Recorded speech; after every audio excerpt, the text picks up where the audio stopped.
All right. Good evening, everybody. Welcome back. Thirsty Thursday number 6. Tonight we're talking Millennial Madness, and we have some awesome guests here tonight. Thanks, Chief. Here we go. We're going to get started. Cheers, everyone. I'm Ben Waples, volunteer captain, the Salisbury Fire Department in Salisbury, Maryland. Been here for about 13 years. And I've worked with Trevor and Bobby McGee in Ocean City when I was down there part-time before Trevor decided he was going to peace out and leave us. And then I left Bobby. I was a quitter. So that's my story. Let's kick it over to Trevor and see what he's got to say. All right. Good evening, everybody. Thanks for tuning in. Appreciate everybody being here on the panel tonight. I'm Trevor Steedman. I used to work with Bobby and Ben back up in Ocean City, Maryland. And I've said this before, there's a state law in Maryland that says when you retire from the fire department, you must move to Florida. So I complied. And I now have a job down here working in South Florida. I've had the privilege of actually working with everybody on this panel tonight, either directly on the rig or through training and education. So this is a group of people that I'm really excited to be able to lend their voice to the chorus of what's going on here in the fire service. And, I'll save the rest of it for when we get started, but now I'll kick it over to Chief Bobby Halton. I'm Bobby Halton. I'm a firefighter, volunteer out in Limestone, Oklahoma, Fire Protection District number 2. We have the distinct pleasure of protecting Garth Brooks' home, and he's a local country music artist. Might have heard of him. You can tell his place because he's got radial tires on top of his double wide. So, just to show off. I guess he sold a couple of songs.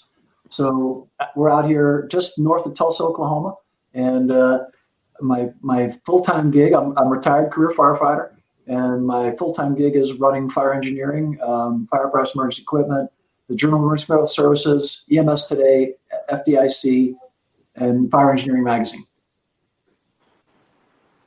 and the United Fire Conference.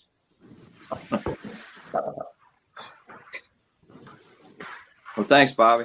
Bobby McGee here from the small state of Delaware. I work in Ocean City, Maryland, lieutenant there. Take care of fire training and things like that. Been in the fire service about 32 years. Really looking forward to this conversation. Doing so much training. I think sometimes our younger members don't get a fair shake at everything. This is a good conversation to have for all of us. So looking forward to the conversation. Nick? Evening, everyone. I'm one of those younger guys. Nik Kotocavage. I work career fire department down here in South Florida. Had the pleasure of working for Chief Steedman for a few years. Volunteered a couple of years, and it's been 5 years I've had time in the fire service.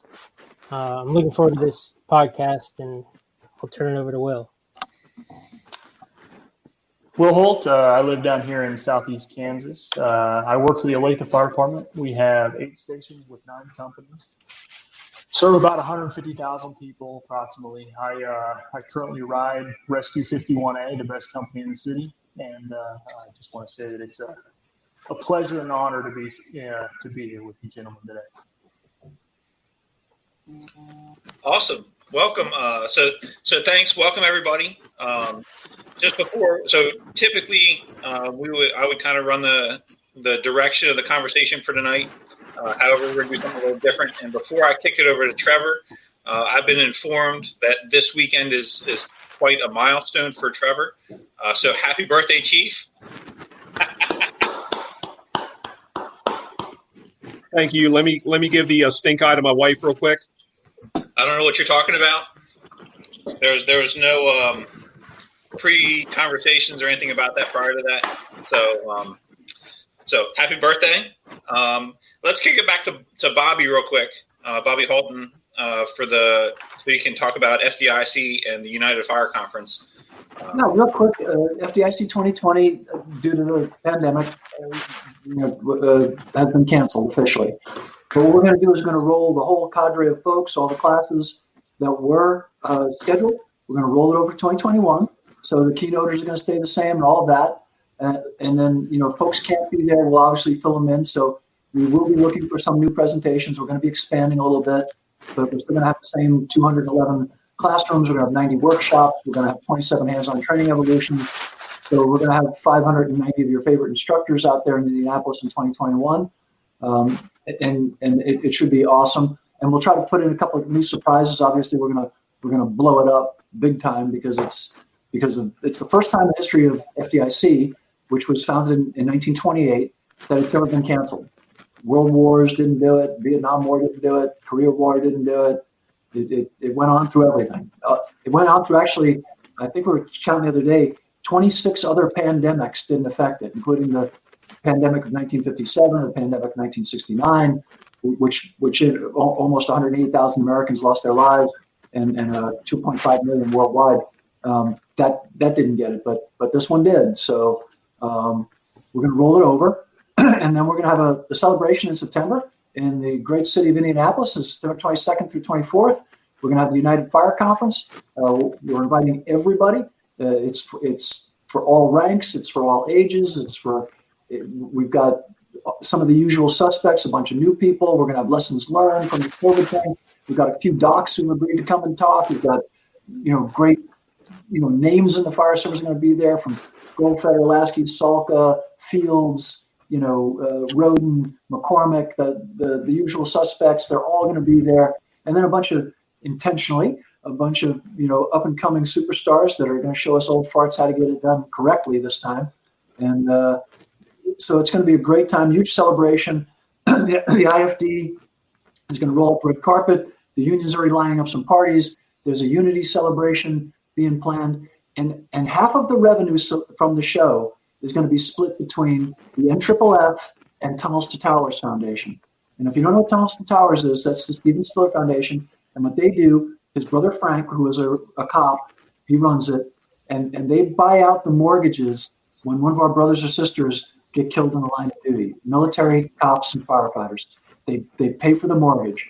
So you guys all know the terrible story up there in Maryland where we lost a firefighter tragically last year. He was struck in Hanover. Within weeks, his widow, who spoke for us at FDIC, she's coming back next year, her mortgage was paid off within weeks. And so you can't find a better group of people. So them and the NFFF they just do God's work. I mean, the memorial every year, they take care of widows and orphans. The NFFF has so many programs, and people really need to take a hard look at the NFFF. That's a great organization. They do so much more than people know of. It's not just fair fun. They do a lot of great things too. So it's just going to be no hot training. It's going to be all sit on your ass training. It's what we call SWAT. We have hot and SWAT. So it's all sit on your ass training, but it's great training, 90-minute classrooms. A great exhibition hall has been put together. People are going to be there. Really hope you can make it. We're gonna blow the doors off. We're gonna maybe when no one's looking, shake hands. So, and who knows where we'll be by then, right? Currently, we're planning for all the current restrictions and rules and regs, but things are moving so quickly that I don't know where we'll be. I don't know what all the rules will be then, but we're going to follow all of them, and we're firefighters, but we'll be as rogue as we possibly can without being illegal. So, push the limits. Maybe there may be some beverages, out there, hopefully. But please come. Oh, and it's only $200. The whole fee is $200, and half of that is going to Tunnels to Towers and the NFFF. So please come, and I hope to see you all there. It's online. Go to UnitedFireConference.com and please love to see you. Thanks. Sorry for the shameless pitch. Oh, it's all good, Chief. Thank you, and thanks for joining us. For you and Nick and Will, we really appreciate you guys coming on. So, Trevor, here you go, man. All yours. All right, brother.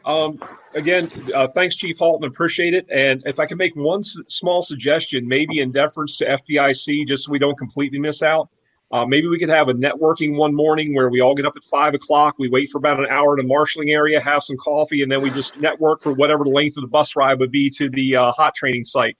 So this is my first year that it's, since actually it moved to Indianapolis that I've missed it. And but again, we understand, the why behind it, which is obviously for the safety and security of all of our members and the people who attend. I mean, it is truly the world's largest firefighter training conference. So with that being said, it's definitely going to be missed, but not forgotten. And thank you for trying to put something and giving us some semblance of normalcy. And the National Fallen Firefighters has been an organization that is very near and dear to our hearts back in Maryland. Our Fools chapter, all you guys here have been staunch supporters of the Fools over the years. We did fundraisers throughout the year for them. So by all means, if we get a chance, let's support a great cause. Real quick, I want to be able to get to the folks that we brought on tonight, which is our millennials. And I got to tell you, I've got to make a confession. There was a point in time that I didn't like you guys, not you on the screen, but in general, because let's face it, let's talk about the rites of passage. There is no generation of firefighters who's ever going to be as good or work as hard as the one previous to them. And I've been on this job now for 33 years. I'm very proud of that longevity, but I am still a flaming idiot to the people who came on before me. And I couldn't, pour piss out of a boot with directions on the heel, according to them, probably still. And that's kind of the rite of passage we go through. But as time went on, we started to really look at this new generation of millennials and go, oh gosh, they don't have a work ethic. They don't appreciate the job. It's not like when I came in, I had 3/4 boots and long coats, and you guys have the best gear in the world, and you have it so easy. So as we started to go forward, it went beyond that rite of passage where we gave a hard time to this new generation. But this new generation had access to things that we never had. They had information. They were tech savvy. They were educated. And we had so many firefighters who said, hey, yeah, I don't need that education. I don't need this training. I know what I need to know. And you can't teach what I know. Okay, well, that might be true to a certain extent. But then we started looking, and Chief Halton, I've got to give you a lot of credit on this. There's things and people who've swayed me in my opinion. And over the years, I work with Ben directly. And probably one of the last major fires I was on before I retired from Ocean City, Ben was my chauffeur on a building fire, a pretty good snot slinging event. And we had a mayday. We had a lot of people pulled from the building. And this guy held his own. I had a lot of respect for him before that call and had even more afterwards. And then I had a chance to work with Nick. And Nick, you never work for me, you work with me. Get that straight, soup sandwich. Nick's one of my favorite people. I'm very proud that he actually combed his hair. Thank you for not using a shoe to comb your hair tonight. But I work with Nick. It's like, wow, if only everybody was like Nick. And I had a chance to do some teaching with Will and came up with him out in Wichita Hot. And one of the things that really pushed me over, I was teaching a class several years ago out of Wichita Hot with Bobby. The McGee Bobby, not the Halton Bobby. And I made a comment during class, just an arbitrary comment, and it was actually in support of some of our younger members and mentoring and trying to coach these people. And there was the audience participation part, and I was shocked because someone actually participated. And there was this young member who goes, I was just in a class down the hall, and all the instructor did was run down millennials, and I felt like I was the worst person in the world. And I said, well, what have you done not to be that guy? Because I have a lot of you guys that I'm dealing with right now too. So when I got to know you guys better and better, I said, wow, there's some hope. And then I realized there's more of you than less of you, but there's always that guy who kind of makes the bad example. Just like my generation, we had the bad examples. And then, I've known Chief Halton for a long time. We've got to know him over the years, especially through FDIC and fire engineering. And he was given a presentation after I came down here to South Florida. And it was just an arbitrary comment during a presentation when he talked about the young folks and the next generations. And Chief, I'm going to put you on the spot for a minute, but he said, we talk about millennials. We and I'm paraphrasing you. So if I don't do you justice, please correct me. But he said, right now there's millennials who are flying F-18s off the decks of aircraft carriers and performing surgeries. That's pretty impressive. What are you doing right now? You guys are warming seats in an auditorium. Those guys are out doing that. And then we also look at the fact that, we talk about programs. And when I came up as a new guy, I started seeing some deficits in my training and what was being passed along to me. And I had this image in my head that the guys who came up before me, they got to be smarter because they have more experience. They've been around. And then even with training, sometimes I see they cloister things so that when we had a specific call, they'd be the cool guy. They'd be the one who was the hero and knew what to do. And Chief Halton, again, this is something separately that you had said one time about fire programs and training. He said, if it's not yours if you can't give it away. So if you want to cloister something, then it's really not yours to begin with, because it has to be yours to be able to give it away. So why not give it away? And so that's been the premise of training programs like Wichita Hot, FDIC, where we get together, we network as brothers and sisters, and we get the information out there. So here's the challenge I want to throw out tonight, because people are going to get tired of hearing me talk because they want to hear you younger folks talk before I need a bathroom break. But I look back on when I was a new guy and say, okay, you got told, who do you think you are? What makes you this? Don't tell me what to do. And especially becoming a younger officer, again, I had that mindset that these people knew what to do. And for some of them, it was a job. It wasn't a duty. It wasn't a calling. It wasn't a career. It was 7 a.m. to 7 a.m. the next day, and they didn't want to have anything more to do with it. But I look at people like Bobby McGee, and I look at people like Ben Waples, Nik Kotocavage, Will Holt, and Bobby Halton, who say, no, it's a lot more than that here. So my question to the millennials tonight, and I don't like labels and throwing you on that group, but at the same time, is what did our generation do, good, bad, and ugly, to help you or hinder you? And based on what you've learned and what you've been able to use as an example, whether it was a positive or negative example, what are you doing now? Because now all of you as millennials, you're getting to that point. There's another generation coming up behind you. And we have a great habit and tradition in the fire service of passing down traditionally, we pass things down to the next generation, good and bad. So what are you doing to either support what we've done for you that was good, or negate and overcome what we've done that was negative for you? So with that, Ben, I'm going to throw it to you. I'm going to throw you under the bus first. And those are a couple of questions I have for you guys. And I want you to be able to kind of speak openly about it. And, again, we want to do this for the betterment of the fire service. So go for it. Yeah, thanks. I think one of the things that I've struggled with is now, being in Salisbury for as long as I have, and promoting up and being in a position to kind of help mentor those new people. It's like you talked about. You see the stuff where it's like, man, what the hell? Like, these kids don't know what they're doing. Well, of course they don't know what they're doing. Like, it's the first time they've joined the fire service. Like, what have I done to help them to know that and to know what to do? Like we've talked about before here, you get through your basic firefighting class, through your state training academy, whatever your department's academy, whatever it is. Yeah, now that you've reached that base level, like, that's great. We always end our graduation ceremonies with congratulations. Now you're there. You're probably now one of the most dangerous people on the fire ground. Okay. You've got just enough training for you to be confident in what you know, but you have no idea what you don't know. And it then becomes our job on the floor to finish them off and polish them up and make sure that, they're getting the information that they need. I'll never forget working with Mike Maykrantz and, doing my FTO and all that kind of stuff, starting in Ocean City. And, holy cow, like, you want to talk about a crazy man, both in a good way and a bad way. He was a fanatic about doing things the right way and making sure things are done the way that they're supposed to. And I learned a lot about that from him.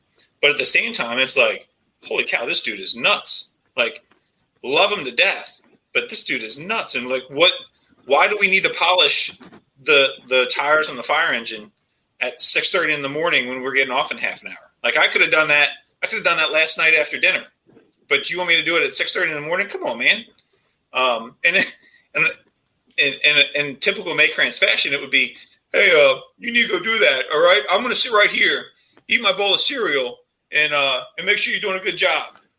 Like, thanks, Maykrantz. Got it. Love you. But relax, dude. So and I pick on him. Like I would say that there's very few firemen that are on the level of May Krantz. Just a phenomenal inside and out, top to bottom. Like you would struggle to find a better fireman, a better leader, and a better mentor than Mike May Krantz. But like that's the kind of stuff. Like we would find stuff, and this isn't just specific to him now. We would find stuff to do just because it needed to be done. But let's use our time wisely, not just do stuff to do stuff. Busy work. Yeah. So that's kind of my start for now, and it was. I think the thing that really drove that home, it's my job to help start that mentoring. Was I saw the Trusted Voices on Fire Engineering with Chief Halton sitting and talking with Chief Brunacini before he passed. And I think Chief Brunacini was talking about these guys don't. Like one of their senior guys came to him and said, "These guys don't know how to run a saw. It doesn't know how to do this." And Brunacini's response was, "Well, have you shown them? Have you taught them?" And that's exactly it. Like, yes, we're coming into a position where we're going to be the leaders in the fire service, where we're taking over, but we need to make sure that us as that upcoming generation doing that. And I think, and I would imagine Nick and Will would say the same thing, that we were both very fortunate to have some great mentors to get us to the point where we are. I mean, I don't know about me, but we're not a bunch of shitbags that are here tonight to have this conversation. I know Let us be the judge of that, son. I know that there's going to be people that might say that about me, which is fine. They can say that. No. But I'm going to try my best to do the best that I can. But at the same time, like we've gotten to where we are and we've done what we've done because we have that drive and we want to be better. And I think that's a big part of this whole thing with the millennials too. And it's not just millennials. It's the generation after that and the generation after that. And as we go forward. So now I'm going to stop talking and kick it off to somebody else. Well, Ben, I would agree with you wholeheartedly. And one of the things I've seen in the past is, and it's a poem about, death and dying, unfortunately, but they talk about how you spend your dash. And one of the things that I try to impress on people is there's a big difference in having 20, 25, 30 years of experience or 25 or 1 year of experience repeated 25 times. Mm-hmm. And what have you done in your time in the fire service? Because there are some folks down here in South Florida I've come to meet in recent years that are in the same age group you are, and they're very accomplished. They're extremely bright. They got a lot going on. But one of the things that I think that has happened over the years to kind of pigeonhole the millennials, and I'm going to pass it to Nick next to see what he thinks, is the millennials have had more access to information, advanced education, and there's some of us in the fire service that said, I'll never need that. That doesn't matter. As long as I have a weak mind and a strong back, I can throw ladders until I'm old and in the grave.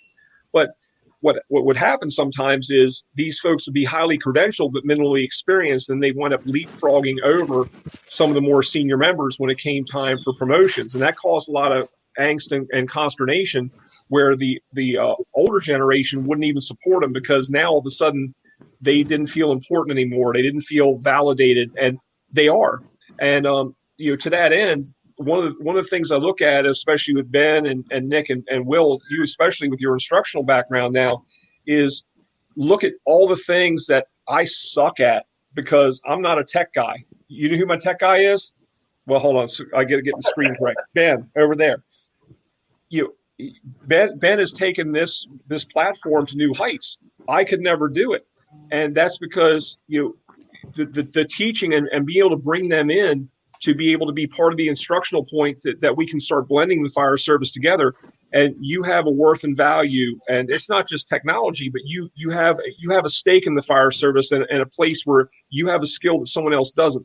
So Nick, I've had the privilege of working with you and seeing you grow up. Now I've seen you go from a boy to a man, and now you've got a family at home and everything else. So Nick, can you talk about some of your experience and how this factors into what you see now and what you'd like to see going forward? Yeah, I mean, I feel very fortunate. Growing up, I've had my hands in a lot of different trades, so I've had experience with different mechanics of different things, And going back to what Chief said about I wish there were more of me. I'm just a regular guy trying to provide for my family that found a career that I'm passionate about. So, I mean, more of me or not, I just wanted to throw that out there. I'm just a regular guy doing my thing. And but what Ben was talking about, how this kid, he gets all the foundation, he goes to fire school, and then he gets picked up by a certain department and goes to their academy. That's a basis. So you have that, and I'm kind of caught in the middle because, like you guys have said, I've had nothing but great experience with my different mentors along my path so far, and I took advantage of that personally. I'm asking the questions. I take the classes. I make it. It's more than just a career to me. It's my life. I love this, and I see people go both ways. So I'm kind of caught in the middle. Like, yes, what are you teaching your new guy or whatever? And then you have the other path. What are you doing to ask for that experience? Are you taking the initiative to say, hey, Cap, hey, can we train on this? I want to know this. And I don't know really. I see both ways. So I'm kind of stuck in the middle. That's all I have for right now. I'm jotting notes down. Nick, you've always been a man of concise and few words, but I will say this, and Nick is one of those people that when I saw him, he reminded me of the old school, and that's something I could assimilate to, where I was like, oh, this guy came from the trades, he can work with his hands. And we have some younger members coming in right now that they don't know how to operate a power tool. Is it their fault? That's not something they're getting. And so we need to kind of backtrack, because technology has far surpassed everything. And we need to understand not only where the fire service has been, but also where it's going. And, like I was told a long time ago, don't worry about the dinosaurs in the fire service, worry about the eggs they leave behind. And that's true to a point, and I'll give you an example before we pitch over to Will Holt, also known as Big Country. That was a nickname he got long ago back during some of the training. But, we look at some of the things over time in the fire service of what we've done, what we've not done. And we really got to be able to put out to some of these newer members in a context they understand. And now there's so much access to information. You can go on YouTube and see 20-minute, 20-second snippets of information that come out. But to Nick's credit, it was one of those people that they reminded me of the old school a little bit. So at the same time, I sound like Charlie Brown's teacher after a while. You put the white hat on, and people will listen to you, not because they really want to, just because I got to listen to this guy because he's doing my evaluation, he's signing my paycheck. It's great if they listen to you because they want to, but at the end of the day, you hope they do. But the same message given by a different voice can resonate completely differently. So when Nick took the opportunity as a young firefighter, and Nick, I'll tell you this, I'm going to embarrass you and you'll turn red, but I'm like, this guy has potential to be an officer very soon, and he should be an officer. And he's like, no. He's going to be modest. He's not going to see it. But right now, this is a guy who would take the time to take whatever he had learned, and he didn't keep it to himself. He passed it along. And the ultimate form of learning was teaching for him. So he would pass this information along, and he wanted to be better. And Nick, you remember some of the crazy assignments I used to give you in the beginning of the shifts. I'd say, hey, Nick, by the end of the shift, I want a PowerPoint.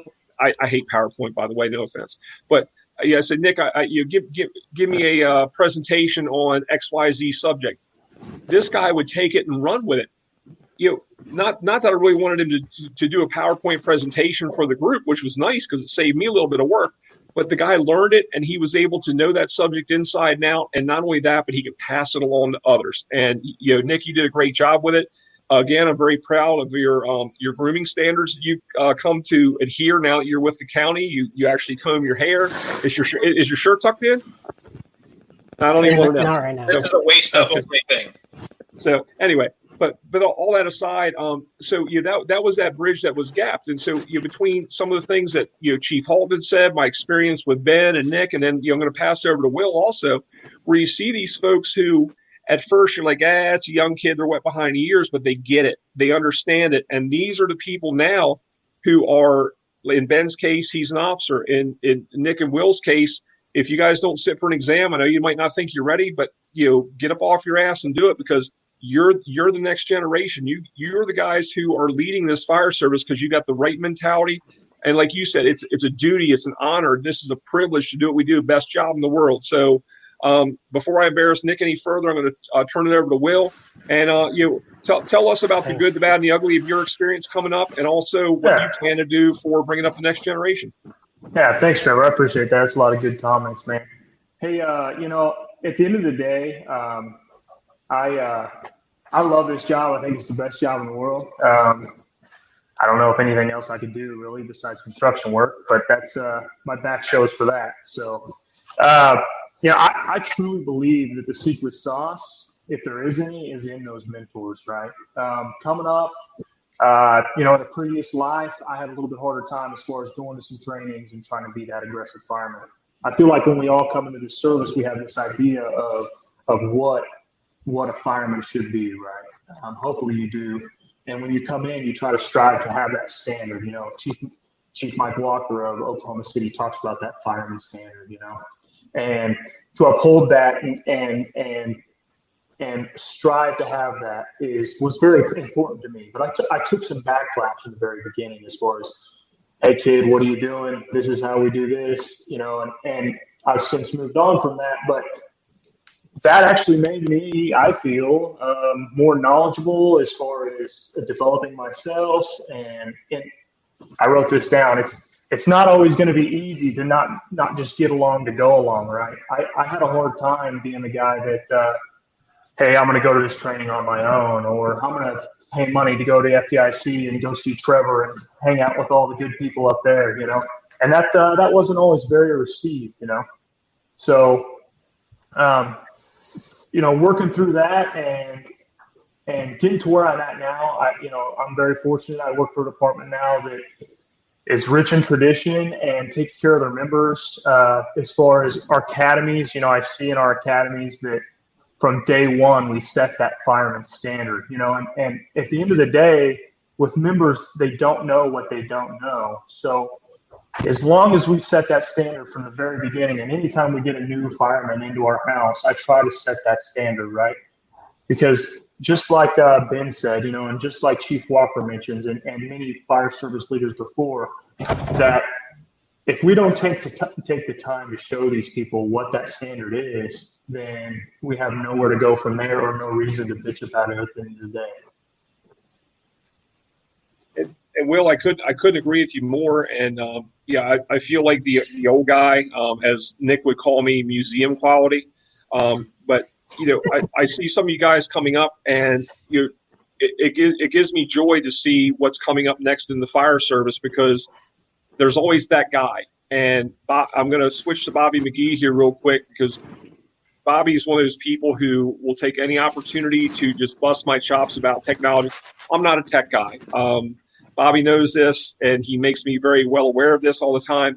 But in the age of technology, and especially social media, we see a lot of things coming out that sometimes don't reflect well on some of the younger generation. And I know from personal conversations with you guys, you're like, oh, why did that person do that? That just puts us so much further back. And you look at that firefighter or that paramedic or both who spends more time posting about just ancillary things. And if they put as much time into training and learning the job and being a practitioner of their trade that they did in posting stuff, and I'm not talking about posting a training segment that helps others, but here's our prank of the day at the firehouse. And granted, you talked about Mike Maykrantz earlier, Ben. I won't mention anything because the statute of limitations is not up on some of the things, but every single one of you guys in personal conversations has said, oh, that guy. And we hear that a lot from other people in that millennial group who have that struggle, because for every great thing that all of you guys do, there's that other faction of the same age group that detracts from it. So Bobby McGee, as the probably you're a little bit older than me. I'll let that go. But anyway, but as a person who's actually adheres to training, and somebody I have a great deal of respect for in the fire service, not only from an operational and administrative standpoint, but from a training standpoint, and you engage this younger generation constantly at your advanced age. So, Bobby, can you talk about that a little bit, as far as how you've come to blend everything together, from not only the physical but also the way people learn in the contemporary society, and also the social media part? Yeah, thanks, Trevor. I guess the way to start off is how I started. So, I started off firefighting in the Navy, and I don't even include that in my fire service time, because it was just such a different kind of thing in the military. But when I came to the what I call a regular American fire service, was in the 80s. I remember going through my school. I was a volunteer here in Delaware, and I went through Delaware State Fire School, and we had like 240 people in their structural firefighting class all at the same time, kind of rolling through things, And I remember that was like, you had to have these certain particular classes back then in Delaware to be certified as a firefighter. And I took those classes, and I came back to my local fire department, and I remember, just like it was yesterday, that how much I felt like I didn't know. I came out of there, and I felt like I wasn't. I felt like I wasn't. I didn't tell anybody this, but I didn't feel like I was ready. And I developed a hunger for knowing more about my job.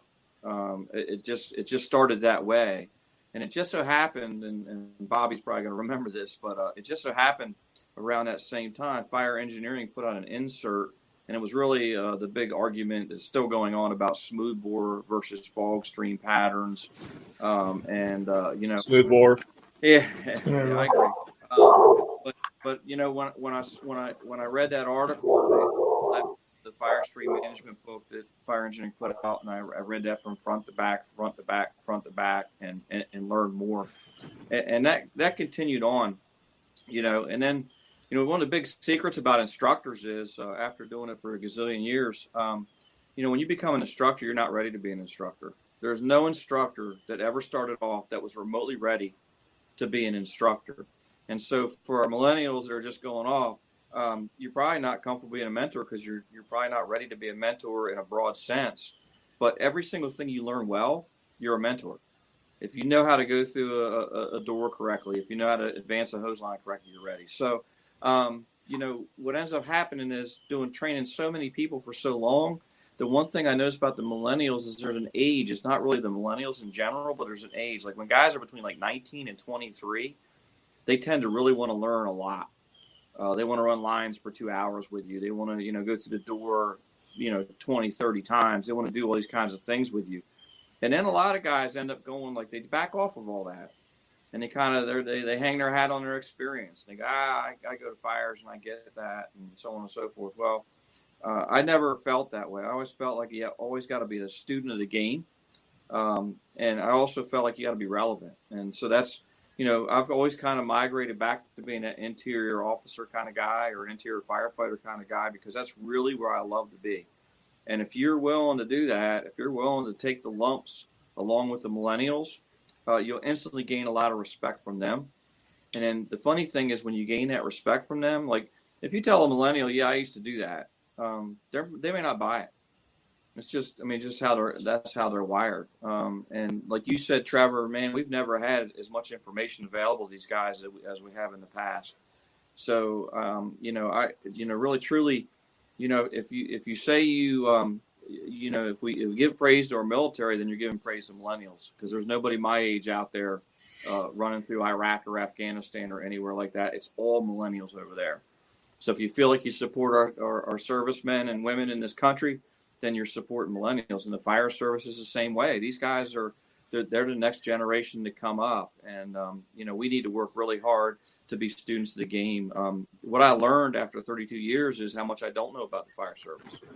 It's just one of those things that that as you go along, you figure out how many things you don't know. So I think a little bit of humility goes a long way for those of guys who've been around for a while when you're dealing with these new millennials.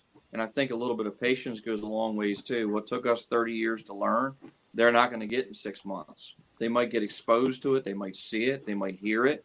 But they're just not going to be good at it yet. And I think we have to have a little bit of patience for that too, that they just haven't had the reps yet. So that's kind of a short spin. I want to really want to hear what Bobby has to say about all this. But I mean, I think you got to be relevant.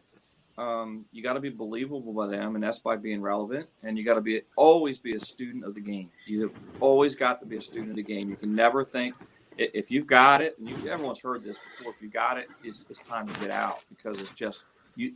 I'll die not having it. I'll just keep chasing this thing forever. So that's pretty much what my thoughts were, Trevor.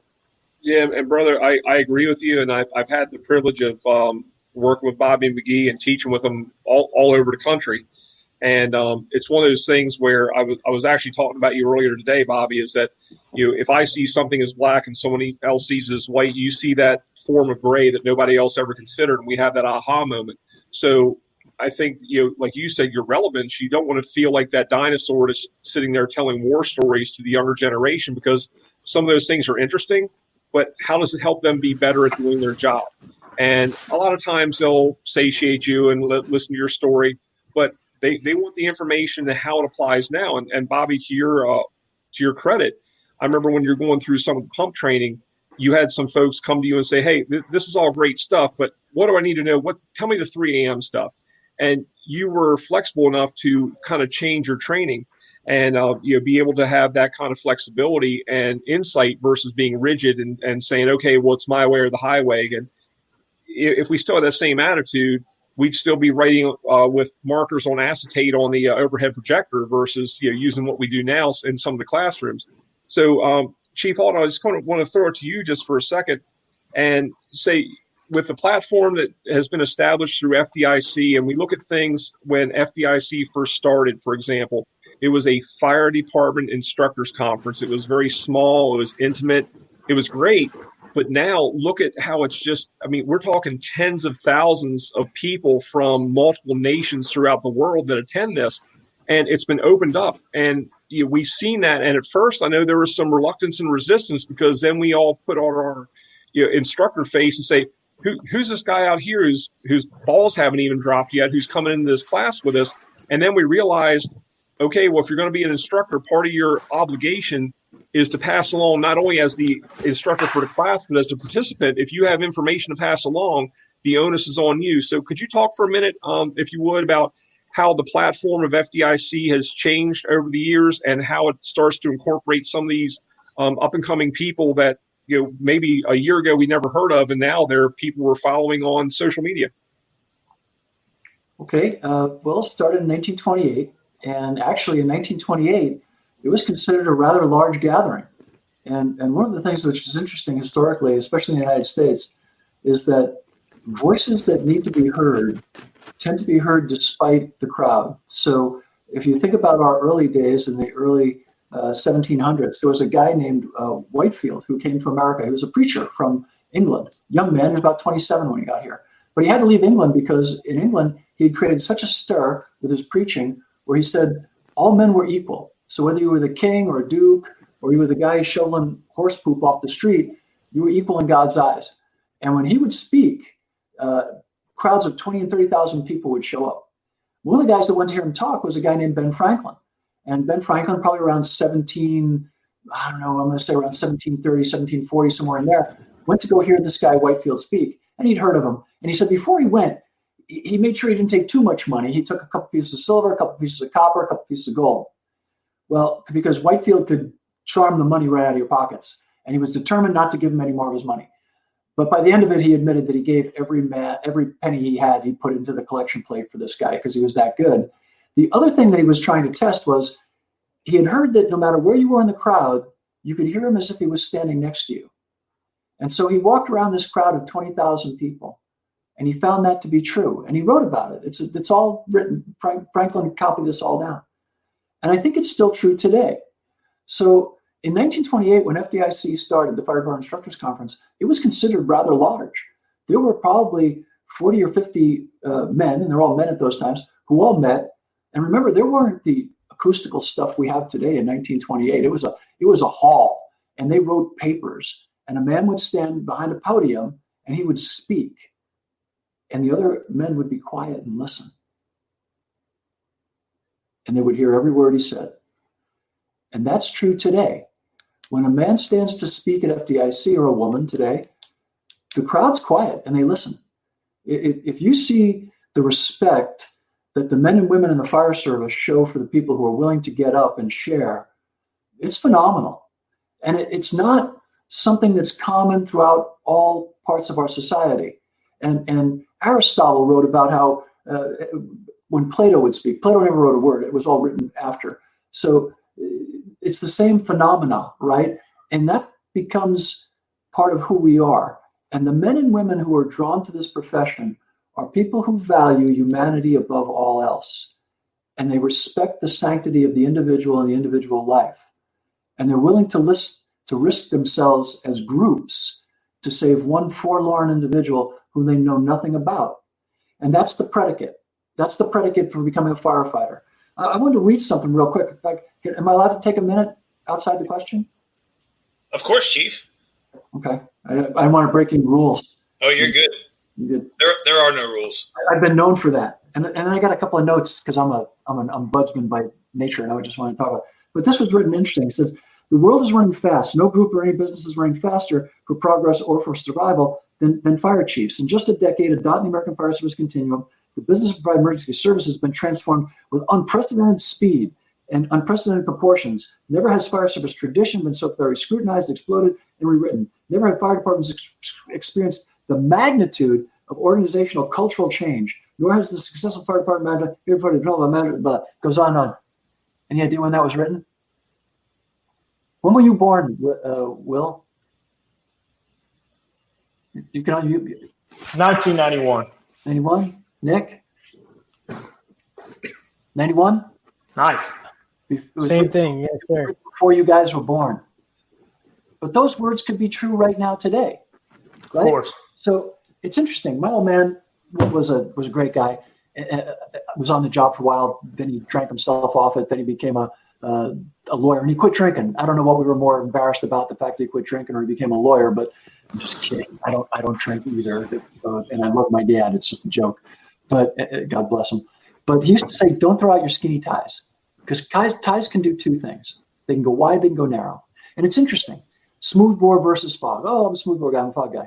If that's all you know about nozzles, you're in trouble, because there are about 11 types of nozzles out there. And if you don't know all of them, you're a knucklehead. And if you don't realize that you need that fog nozzle, if you've got a gas line that's busted, or if you're going into a petroleum plant or a boat manufacturing place or a place that's got, you better have that fog nozzle and you better know how to use it. If all you have is one gun in your pocket, you're the guy I want to be in a gunfight with, because I am going to kill your ass.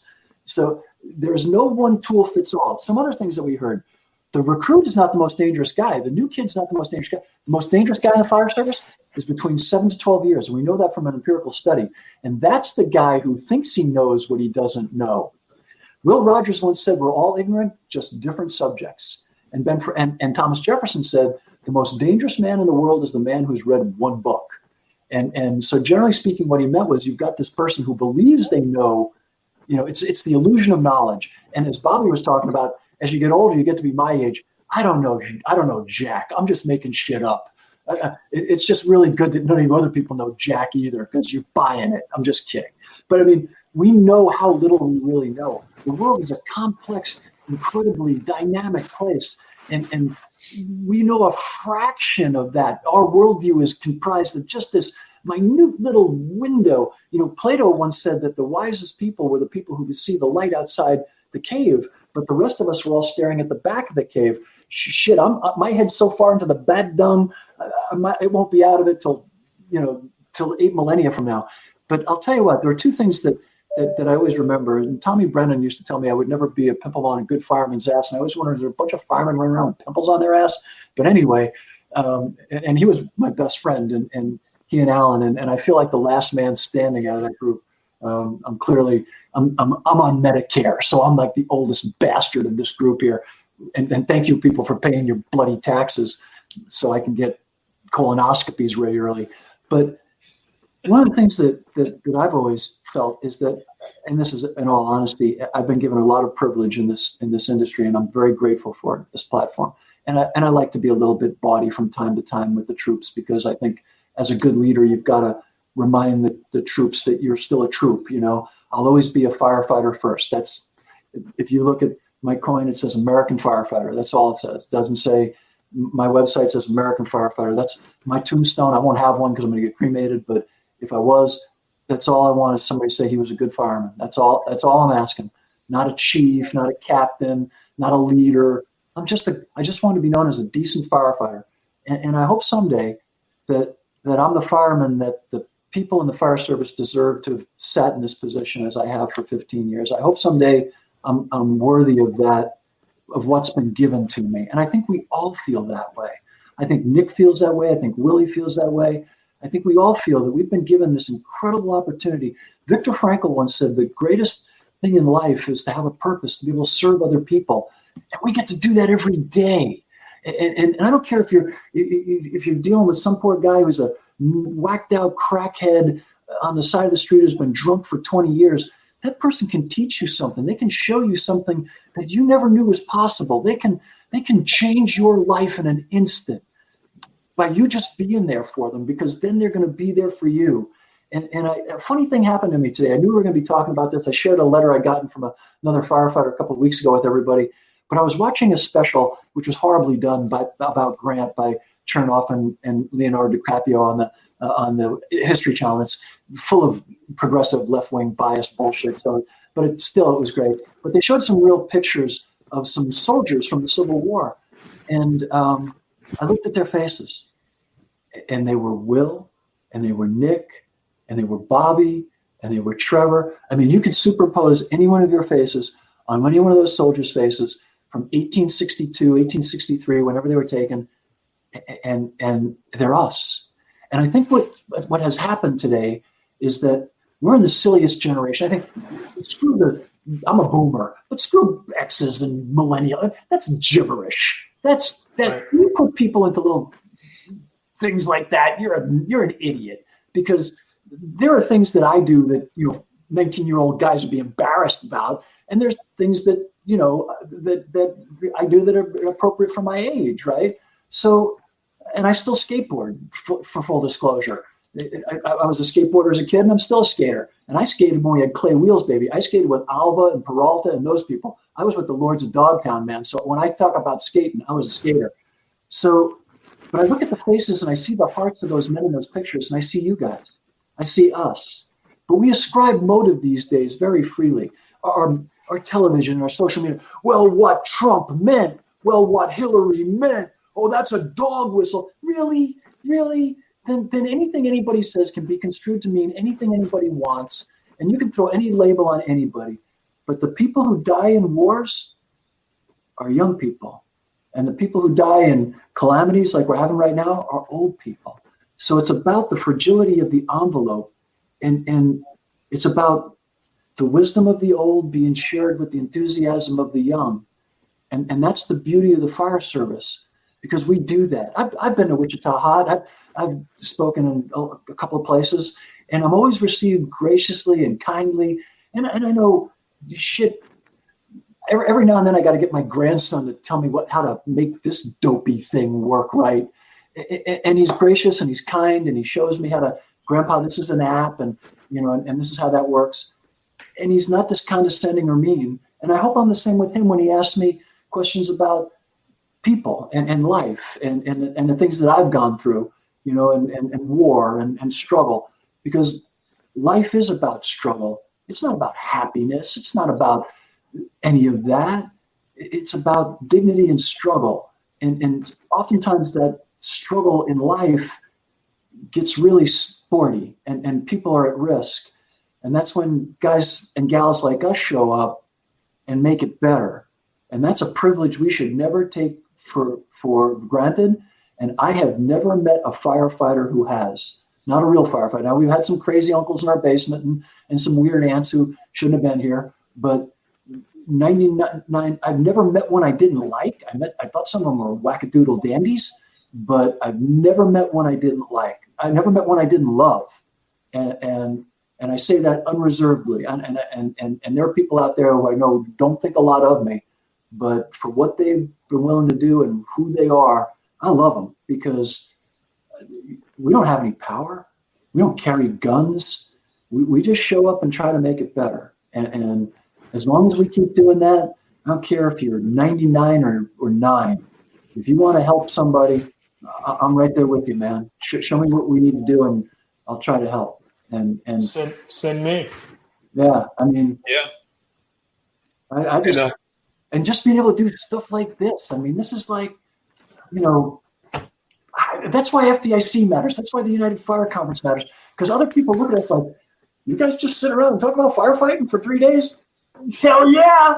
Yeah, how great is that? And of course, cars and girls and guys. We talk about our husbands and wives and girlfriends and boyfriends and cars and sports, but mostly firefighting. Right. Hey, Ben. Yes, sir. Point of procedure from now on, Halton has to go last because how can you follow this guy? But anyway. Right. Exactly.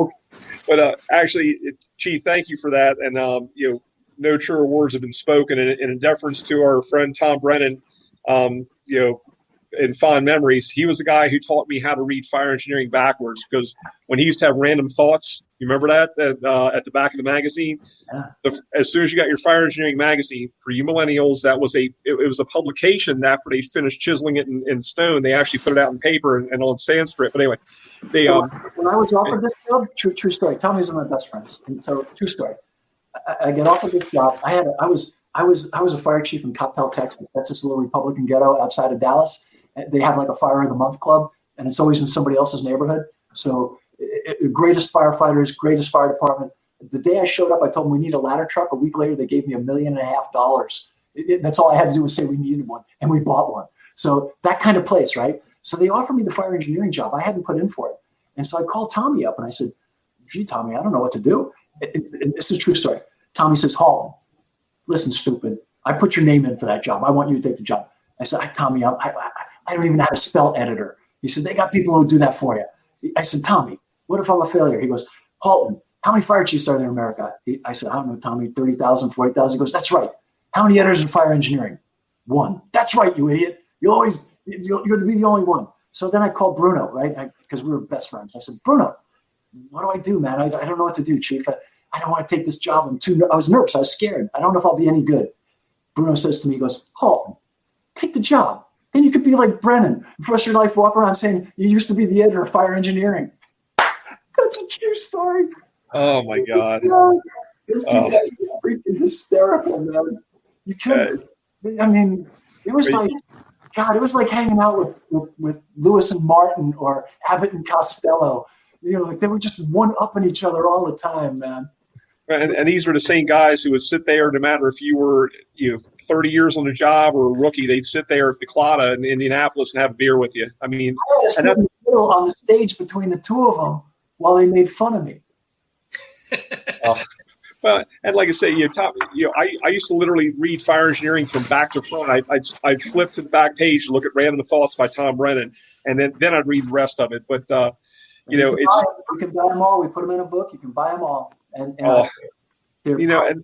that's a fantastic part about our legacy. Yeah, and his editorials are excellent too. If you go to the archives, he was editor-in-chief of Fire Engineering for 7 years, and his editorials are phenomenal.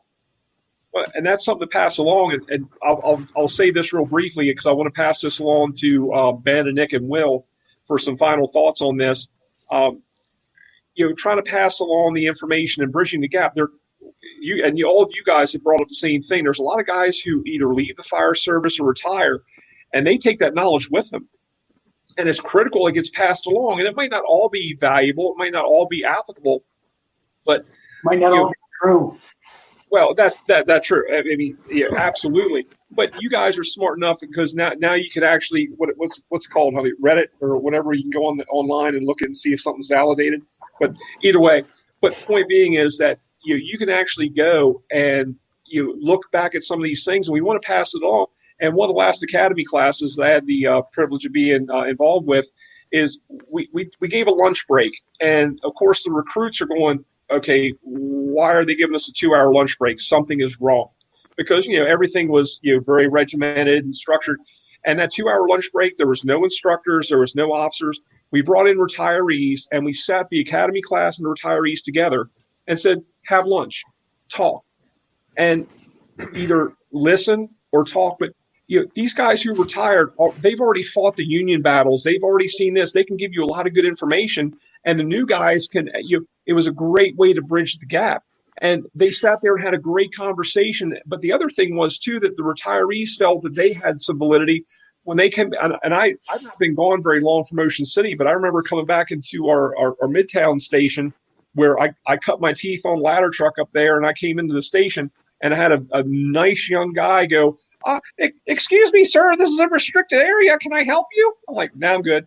And I was trying to go in and get a cup of coffee, and he couldn't figure out why I was there. And, he stopped me again, very kind. And, so I told him, oh, yeah, I'm one of the old guys. I retired here a few years ago. So, it was one of those things where you bridged that gap and brought them together, but they got to talk, and all that information, even if it didn't happen in that 2-hour period, the recruits could call up a retiree and say, hey, man, look, we just had this call down here, and I remember you saying something about, this building or this area of town. Can you – so it opened up those lines of communication. So what I'm going to ask for Ben and Nick and Will is, what are you guys doing? You've seen the good, the bad, and the ugly. You've been on the job long enough where, no, you're not dangerous. You're actually good, and you know what you're doing, but you want to make it good for the people behind you, because these are the people that now you're going to be supervising. And there's some of us who, we're the rods, the retired on duties. I hope I don't fit in that category, but you know who they are. The guys who, they're just counting the days until their pension check comes, and they don't care about the job anymore. And that's sad, but you still have to deal with them, because now you're the officers who have to not only have leadership up and down, and that's part of a class that, actually I was fortunate enough to get picked up again at FDIC this year for 2021. It's 360-degree leadership. You have to lead up and down as someone in your generation, because you're officers or aspiring officers now. So what are each one of you, starting with Ben, doing to make that course correction based on what we did right, meaning our generation before you, what we did right, what we did wrong, what we could have done better. And we're not trying to poke each other in the eye, but what are you doing now, or what do you envision doing as a course correction to make the next generation coming up behind you the best firefighters and paramedics and practitioners of our trade that they can be? Yeah, that's a great question, Trevor. And I think, well, first off, one of our first comments was that we had from Kevin Belcher, who works part-time in Ocean City and is a sergeant in a large metropolis, whatever that word is, department on Eastern Shore or on the Eastern Seaboard. He asked if I could bring in my buddy Mitch Irwin. So this will have to be a story from another time. We'll have to do a whole night on just pranks and stuff from the firehouse. But it's your alter ego, Mitch yeah. Irwin. Yeah. So anyway, Mitch Irwin is a Australian firefighter paramedic that did an exchange program in Ocean City, and he sounds a little bit like this. So one of the things I think we do is that we have to take those. Yeah.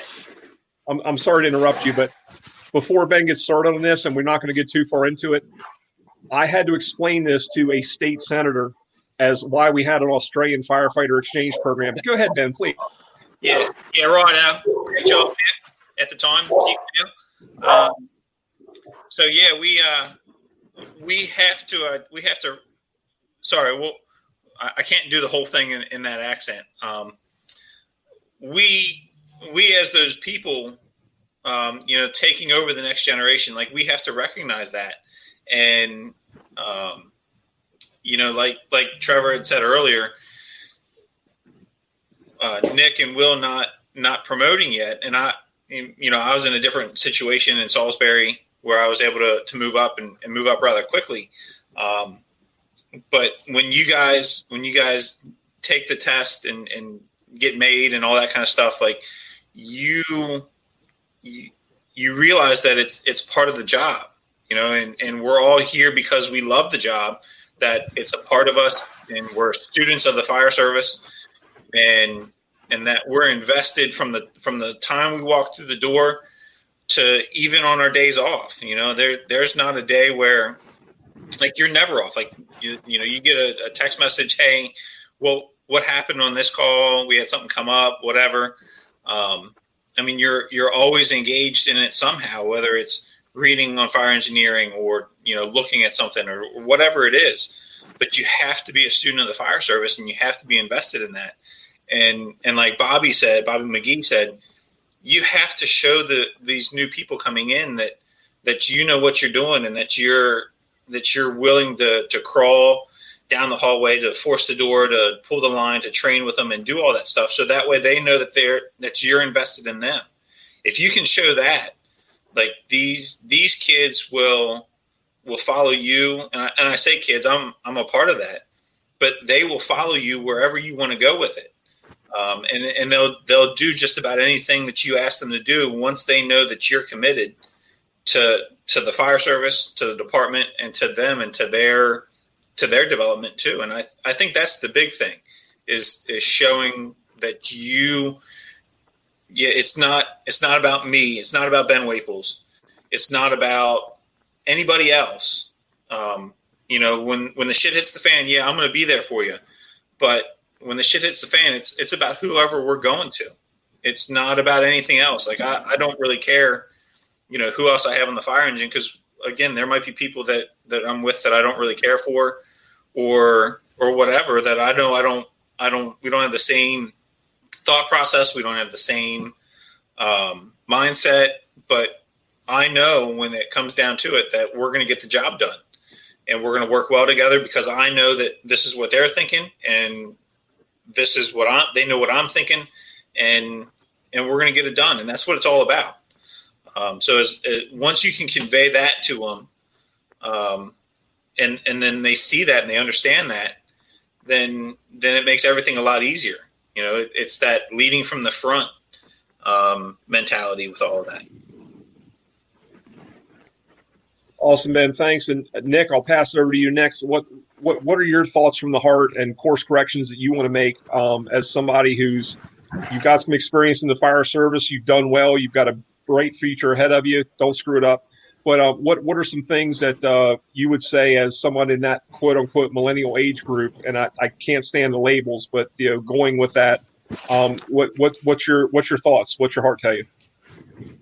Well, Chief, as you said before, I'm a man of many words, so I'll try to keep it short. Chief Halton was saying that, first of all, thank you for everything you said. That was awesome, Chief. But labeling people in boxes, I don't do that personally. Everyone stereotypes every now and again, but I take people at face value. This is what you have to offer, and I take advantage of that personally. Going back to the RODs, that's not a guy. You have 25 years and you're saying do this or do that, and you're bad mouthing the new guy, whatever, the new boy. You're not showing me. I don't know. Lead by example is all I'm saying to the. I don't want to. The people before me, I'll say that, and share what you have. That's been a. I'm not saying that. You said you have to live. But you have to live your life so that other people can feel comfortable being around you. You know what I mean? And especially in our service, what you're saying is lead by example. This means don't set standards that you can't live up to, and you're going to fall short. But be honest about it. I screw up from time to time. We all do. I've got a nasty temper, and you don't want to get in front of me when I'm mad. You know what I mean? Owning your mistakes goes a long way. Yeah. And every now and then I lose my temper, and I got to go back and tell people, hey, sorry I killed your dog. I never killed anybody's dog. But you know what I mean? And so you're right, Nick. It's about mentoring isn't about teaching people the ropes or, any of that. It's just, if you're a person that they can look up to and feel comfortable speaking with, that's all that is. And you can be mentored by somebody 20 years younger than you. I am every day. Oh, for sure. Yeah. 30 years younger. And to the new guys like me, I want to say I learn more observing and listening, like Chief Steedman was talking about, how they have your retirees and your recruits coming together and either talk or listen. Just I listen more than I speak. Obviously, I'm not the best speaker, but just that observation. You can learn so much by sitting back and seeing a bigger picture, and that'll go so far in your career, especially if you take the initiative. So you observe, hey, this is happening. This is what I have to do. That'll help you see what you have to do now, step 2, step 3, step 4, and that's the way that I think. A lot of people my age don't think that, this is what I have to do now. What about the next 5 steps? That's a huge thing, being proactive and taking that initiative to at least learn one thing every day. That's something that I strive on. So I'll leave it at that. Thank you for the time and opportunity. It's been nothing but awesome. I appreciate all of you. Nick, you done good. And then Willie Holt, I'm going to pass it to you, and then I'll pass to Bobby McGee, and we'll go around the horn and wrap this up. But Will, same question for you. What's your course correction? You've been around a while. I've gotten to know you throughout the fire service. Have a great deal of respect for you. You've gotten into the instructional side of things, so you've really taken everything to heart and tried to be everything you can be in this industry, and it's appreciated. So what are your thoughts and pearls of wisdom you want to put out there for people in your same age group, and then going forward, what are you going to do for the folks coming up behind you? Yeah, Trevor, thanks, man. That really means a lot, and to have, I think it's a testament to have people like you, and I spoke earlier about finding those mentors, right? The secret sauce isn't anything more than establishing a good mentor for a young person, I believe, is finding that mentor that can mold you the way that you want to go, right? Luckily for me, it was the Fools. I got involved with the Fools. They said, hey, this is what we're here for. We're here for the brotherhood and sisterhood of the fire service. And if we learn something along the way, that's even better. So I got involved with them, and I feel like as a learning point to people my age and younger, find a mentor, whether it's somewhere within your department, a senior man that you can fall upon, or on top of that, again, it might not be the easy route, it might not be the most accepted route, but if you have to go outside of your department to find somebody that you can bring in as your mentor to set that, and I say it again, that firing standard. We constantly have to evaluate our standard, right, and where we want to be, and hopefully we want that standard to be high. So biggest thing I can say is to find a mentor that's going to mold you to where you think your career wants to go, right? Because we get one shot. We get one shot at this job, and luckily it's the best job in the world, and we can have a big impact, or we cannot have any impact at all. And I hope that, as I say, finding those avenues. There's young people to this day. I've got buddies that are starting the April Fool's Fire Conference, bringing in good dudes all over the place. Isaac Frazier from WFB bringing in Into the Job. This is a blue collar job that I think we're seeing a trend, guys coming back into it with that passion, and that these are our people. This is our city, and to see that throughout the ages, and young people taking that initiative and saying, all right, we're going to do that constant evaluation of setting a standard and meeting that standard. And the cool part about where I work, and I'm fortunate, I had a chief tell me a long time ago, wherever you're at is the best place to be. So as a millennial, it's the best place to be. It's better than every generation, right? Because we have great people before us that can teach us an ample amount of information, and people below us that want to soak it in, and we can just pass it along. So the best place to be. So being able to be in that position which is a cool position because everything comes in full circle, right? We see the shift of everybody owning that, like, these are our people. And I think we all see it when it comes to search culture and being passionate about our people. It's a cool topic to talk about, but I'm just lucky that I have mentors like you guys and the Fools and my crew, and I'm blessed there. So if anything that I said in my ramblings, which I say a lot, unlike Nick knows when to shut up, is that latch on to somebody and take in everything you can. You know, one of the best comments I ever got was from a senior engineer on my department he's 29 years on the job, getting ready to retire. I shipped out, or I was on vacation, and he told me that, hey, I worked too much when you were gone. And that was a badge to me. Like, I'm going to own this. This is the best place, right? I'm a millennial. This is the best place. So when him telling me that he's working too hard when I'm gone means that I'm doing my job right. And that's the mentality that we need to have is our generation. Because guess what? It's our generation. We're going to prove all that other stuff wrong. So thanks, man. That's some strong work, Will Holt. I appreciate that. And yeah, that's some very good words. And just real quick, Nick, how old are you? How old are you? What? 30. I'm 28. 28. Oh, this T-shirt is older than you, but anyway, that's not important right now. Yeah, I saw anyway, that the other day. Now, it was so funny because my son was wearing that T-shirt earlier today, and that was a T-shirt that I started with many moons ago. It's a little bit big on him. He's only 12, but I'm like, oh my God, that shirt's older than some of the people on the panel tonight. But hey, it's going a great place. But I want to wrap up with some final thoughts, and with that, Bobby, Bobby McGee, I want to pass off to you for some final thoughts and anything you want to share with the group as far as your outlook and perspective on this generation that's going to take our fire service forward. Yeah, Trevor, I think we're in great hands. I think that the guys that get it, and the guys that don't. That 10% of those guys that really put that extra effort in have always existed in the fire service. You've always had those. I don't care how small a fire department it is you go to. There's that one guy that's just thirsting for knowledge and thirsting for skills and things like that. I haven't seen any change in those numbers. So I feel very good about that.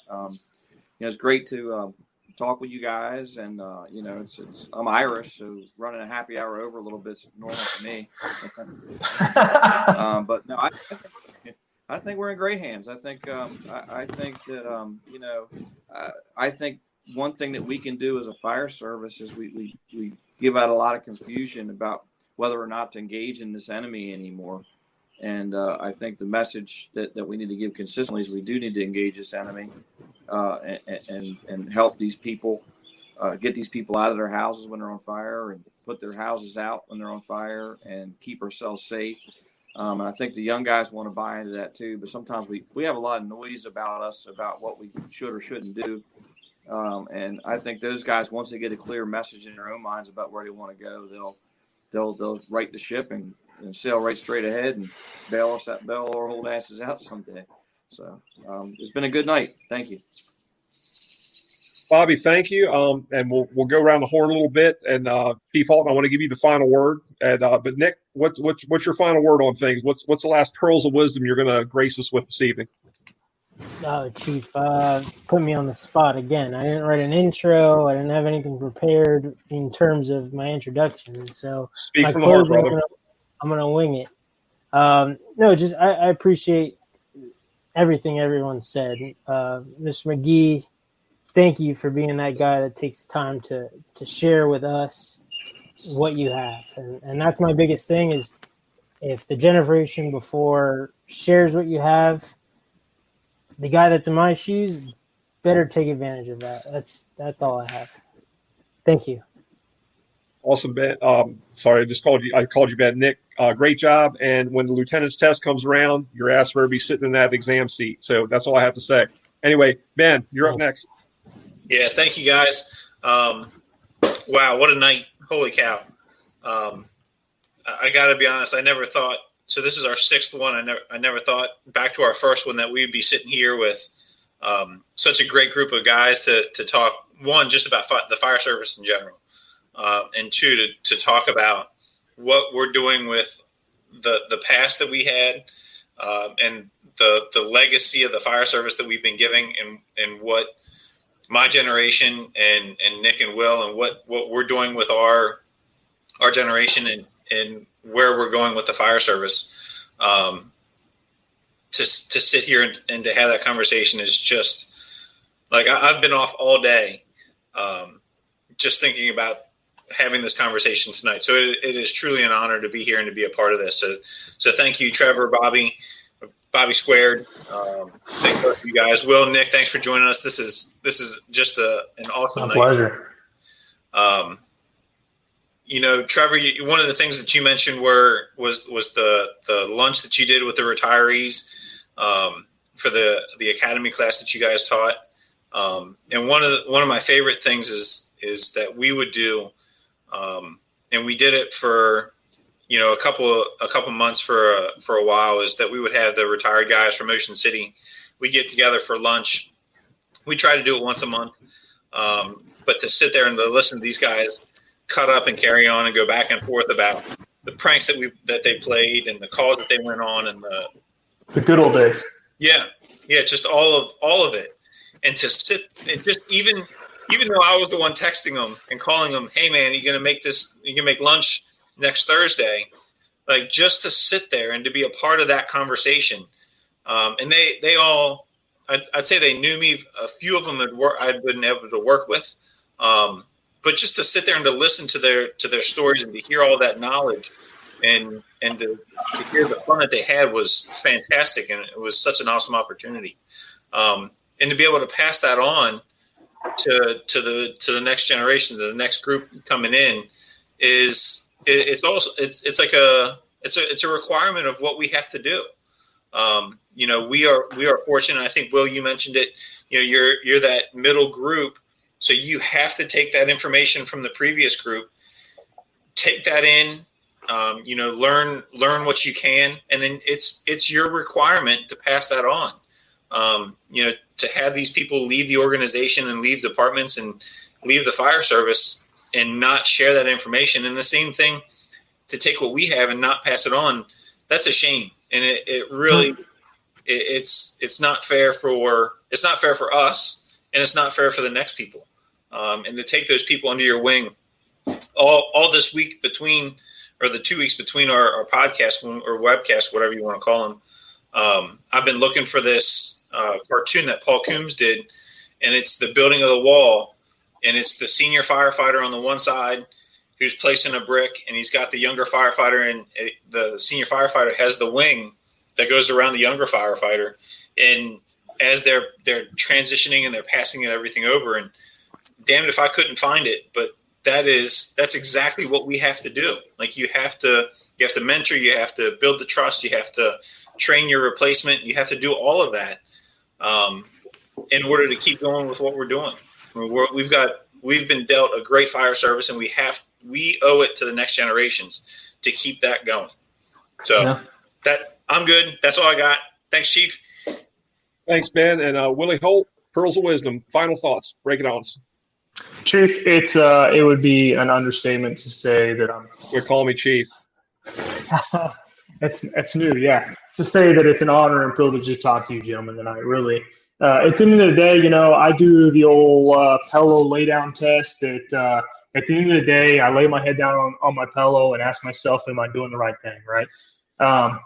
And when it comes to doing the right thing, that can be a multitude of things. Am I doing the right thing for my family, the family life, the firehouse balance that we're all constantly juggling, right? Or just the fire service in general. And, when you do that constant evaluation of, are we passing along what we need to? Are we making sure that next level is at that fireman standard, right? We set that fireman standard when they come in. And luckily, I think, as time goes on, people are going to find mentors in their life, whether it's a crew, a a chief that you meet in Ocean City, Maryland, that is gonna give you a call one day and ask you to come talk to some fire service leaders. Those are opportunities that I never thought that I would have been afforded in my fire career. But luckily, things fell in place. And, again, I look at this note is that secret sauce, what that secret sauce is. And that was just for me surrounding myself by good mentors.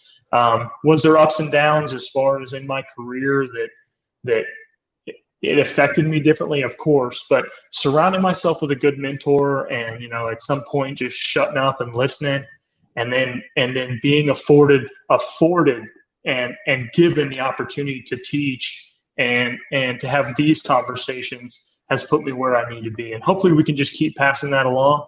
At the end of the day, history and generations repeat themselves, right? Smoothbore nozzles, fog nozzles, just going to keep repeating ourselves.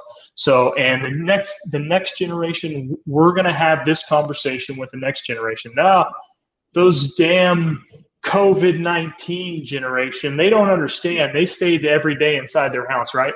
I mean, all joking aside, that's something that we're looking at, right? The new norm is going to be different.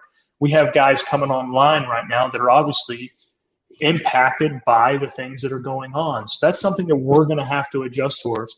I never thought that I was going to have a conversation with a new guy and say, hey, we are normally a lot busier than this. Don't get this twisted. You're going to go on a lot more calls, people falling down and things like that. But just that constant evaluation of the times that are going on and dealing with them appropriately. Again, thank you very much.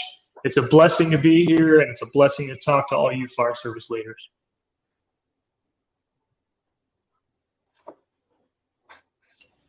Trevor, you're muted. Try that again. There you go. So that looked like one of those old Japanese movies where my mouth was moving, but then the sound. Okay.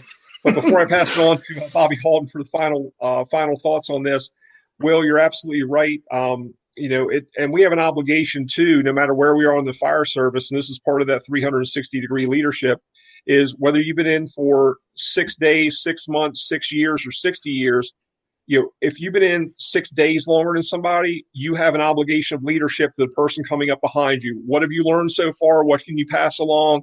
So don't pigeonhole yourself in the titles and rank and everything else. The folks that I work with in my department, they work way outside of and Nick can attest to this, they work way outside of their job classification every single day. But, their title doesn't matter. What matters is the fact that they perform at a high level every single day and get the job done. And I rely on them. I can't be there 24 hours. They are, and they get that job done. So with that being said, I think this newer generation also, they want to know the why behind things, and that's not unreasonable. When I came up, if you asked a question, God forbid, well, why are you asking this? Just do as you're told, be seen and not heard. Well, in order to get behind the mission, support the mission, and be able to pass that information along to others, people need to know the why behind it. There's some great speakers out there. Simon Sinek's one of them who talks specifically about the why. There's other folks that I've read some things recently, and Chief Halton shared some stuff with us for other people who are looking into this particular area. But let people know why.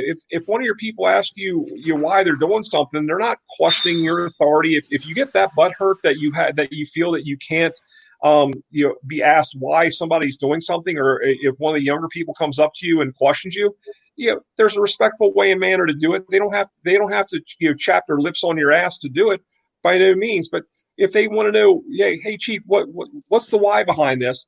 Take the time to explain it to them. They deserve that, because then they get behind the mission. They carry the flag, and not only do they carry the flag, they do it well, and they do it with vigor. They do it with enthusiasm, and they understand what the mission is about. So they can't do the what until they understand the why. So before I get on my soapbox, and I appreciate you guys going a little over tonight, because I guarantee we'd be here past midnight. My wife knows about firehouse time. If I say, hey, I'll call you back in 20 minutes, it's usually 2 hours later, so she understands the multiplier now. But Will, I'm sorry, did you have something? Sure. Knowing the why, you were talking about that, is if we don't pass on the why, the why generation, right? We could call it millennials, we could call it the next generation, the Y generation, because people are going to ask questions. And I just wanted to build on, and I'll do it really quick. I just wanted to build on is that why we have to answer the why is if we don't do that, those traditions are going to be lost. If we lose those traditions, the fire service is gone, right? So again, whether they learn this way or that way, if we can fill in the why we bring ice cream to a ride along or what have you, insert your great tradition, right? If we lose the why and we don't pass that along, we're going to lose it all, right? So that the why, right? Yeah. Big country, Willie Holt. I tell you what, very, very profound words. You're absolutely right. So before we wrap this up, and I appreciate everybody spending the extra time. We usually hold this to about an hour, and we could go on for probably 6 more hours. Chief Halton, I know you've given up a lot of your time this evening, but I want to give you the final word on this before we wrap up. So, Bobby, please go with it. So this helmet's close to 100 years old. Kind of important to me. My great uncle died wearing this helmet. And he would be proud to work with any of you guys. He'd be proud to be on the line today. And I think that we can never lose sight of that. And I also think that one of the important things when we set standards, be careful about holding people to the standards that you set for yourself, because we're all so different and our skills are different. And remember that people are going through things in life. People get sick, their families get sick, their kids have problems. They might be having problems in their marriage. They might be dealing with an addiction, a mental health issue. Doesn't mean they're still not a great firefighter. So cut people slack, be kinder, try to be kinder. You know, sometimes we think that everybody sees the world we do, the way we do, and nothing could be further from the truth, because we all grew up in different times with different influences. So when you pick your mentors, don't be surprised when you find out they've got a pimple or a bad tick every now and then, and pick a bunch of them and just try to be a little more gentler with the folks that you feel are coming up short, because to somebody, we're all coming up short. You know what I mean? There's always a firefighter better than you are. And I'm reminded of that 15, 20 times an hour when I read some of the stuff that you folks put together and put out there. So I would just say, be careful about labels, be careful about standards. Back when I was a kid, they used to say, don't judge somebody till you've walked a mile in his shoes. So, oftentimes when you see one of our folks having a struggle and they just seem like they're tired at work all the time, and then you find out that their kid is really sick, or their mom is sick, or their wife is dealing with an addiction problem, and then you feel like a jackass for, you know what I mean? And I've done that, and you're going to do it. But it doesn't mean we shouldn't, as Will said, shoot for the moon. And I think in our hearts we all do every day. But life is a struggle, and sometimes that struggle gets pretty sporty. And I think we just need to always keep that in the back of our head. And if we can always remember that we should never, ever do anything that would embarrass those that went before us who lost their lives wearing one of these. And if we go that way, we can never go wrong. And thank you for having me. I love you guys. This was a tremendous privilege. I'll hold my water cup high. That's all they'll give us here in the home. The people in the home, because otherwise we soil our garments and we get upset. So, but it was nice seeing you, kid. And it is fun to be on a show with guys younger than my children, which is wow. You guys are considerably younger than my children. So you got that going for you. Yeah, we appreciate everybody being on and spending the extra time with us tonight. Like I say, we usually hold this to about an hour, and we can go on forever and ever. But thank all of you so much. I'll defer to Bobby McGee. One of the things Bobby always has those pearls of wisdom he throws out, and like Chief Halton said, it's about our brothers, it's about our sisters, and it's about the people we serve. Because one of the things I know Bobby McGee teaches a lot is it's not so much focusing on us internally, which we do quite a bit, which we should, but also about that 4-year-old kid at the end of the hallway in the flannel Spider-Man pajamas. Are we there for that? Are we there for that name at the top of the turnout, the back of the turnout coat, or the bottom of the turnout coat? So we have a great group of people. If you asked me probably 10 years ago if I had faith and belief in the next generation of the fire service, I would have said, no, you're all worthless and weak. And now I don't feel that way. And believe me, I'm a stubborn person, and it takes a little bit to turn the bow of the ship for me. But I look at people like the Nik Kotocavages and the Will Holts and the Ben Waples and the countless people, the Rob Framptons that we had on the other week, and also some of the senior folks that have brought us up. And you said it very well. We owe it to the generations before us to uphold them, what they've given to us, and pass this on. So instead of creating the divisions in the fire service, we need to find the common ground and pass along the great information, because I'm not too much further behind than Chief Halton. I think my medication and my mint jello should be coming around on the cart here shortly. And so with that being said, Ben Waples, since you're the master of ceremonies, I'll pitch it to you for the closure. But again, thank you all so much for each one of the panelists for spending your night with us and putting extra time, even though we lied to you and told you it's going to be an hour. And thank you for all those who've tuned in tonight. We hope you get a little bit out of it, and we'll talk more about these subjects later on. But love you guys. Nothing but respect. Ben, take it away. Thank you, Chief. Thank you, everybody, one more time. Again, a wonderful show. Like Trevor said, we usually go about an hour. We're at an hour, almost 40 now. So just to wrap this up, if you guys look across the bottom, we got that little ticker. So there's our website, stbtraining.com, Facebook. I'm going to say it, and I know Chief Halton's not going to like it. There's the Twitter handle, so we all know his feelings on that. And then our email address. So if you guys have any questions, you want to reach out to us, please do. The other thing that's not listed on there is our Instagram, which is relatively new. It's the same as the Twitter, is @StrikeTheBoxHot. So please reach out to us. Let us know if you got an idea for us to talk about. And if you want to join us, we'd love to have you.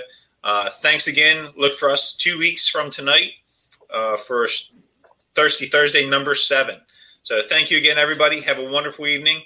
And we truly appreciate everything that you guys have done for us. Salute.